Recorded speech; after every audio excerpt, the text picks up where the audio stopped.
das ist das Motto. Samba, Otto, das ist das Motto. Samba, Otto, das ist Samba, Otto, das ist das Motto. Samba, Otto, Achtung, weiß ich doch. Hallo, also wer sind Sie denn? Ich bin Guido Niesen. Und wieso sind Sie hier? Ja, Gerd Hennen hat mich gefragt, das zu übernehmen und ich habe das gerne gemacht. Es macht auch Spaß, muss ich sagen. Und vom Beruf sind Sie auch etwas mit Musik, was mit Musik zu tun hat? Ja, ich bin Musiklehrer an der Musikakademie und unterrichte Notenlehre, also Musikerziehung. Und wie finden Sie das, dass diese Schule das hier jetzt macht? Es ist ein sehr interessantes Projekt. 3 Tage lang mal was ganz anderes zu machen, finde ich ganz okay so. Oder wieso hast du dieses Projekt eigentlich gewählt? Ich bin ein Schüler auf der BS und ich habe dieses Projekt gewählt, weil ich mich sehr für Musik interessiere und was mir Spaß macht, ist das mit Musik zu machen.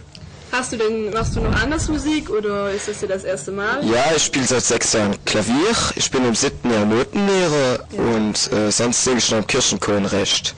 Okay. Und was ist das Ziel dieses Projektes? Also was glaubst du ist das Ziel von dem Projekt hier? Das Ziel des Projektes ist wahrscheinlich, dass wir etwas weiter über Musik lernen. Irgendwie, dass wir das spüren, Musik zu machen und zusammen auch Spaß haben und so. Und für dich persönlich jetzt, also hast du auch ein persönliches Ziel aus diesem Projekt? Nur eigentlich noch weiter was zu lernen und Spaß zu haben. Ja, ihr habt uns ja gerade schon gezeigt, was ihr schon so gemacht habt. Und was habt ihr noch vor oder was habt ihr schon anderes gemacht, was wir jetzt noch nicht gesehen haben? Wir haben Walkman Amadeus gesungen von Falco.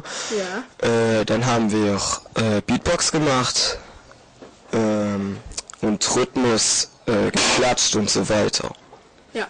Und wie findest du das, also dass die Schule jetzt hier so eine Projektwoche macht und ja, wie findest du das? Eigentlich für 3 Tage ist es so eine kleine Abwechslung und was Neues zu lernen, also ich finde es gut. Und wenn das nächstes Jahr wieder stattfinden würde, würdest du dann selber ein Projekt leiten oder auch? Ich glaube, ich würde mich wieder so entscheiden, ich würde kein eigenes Projekt leiten. Und würdest du wieder etwas mit Musik machen oder vielleicht eine andere Richtung? Ja, ich denke mit Musik, das würde ich wieder machen.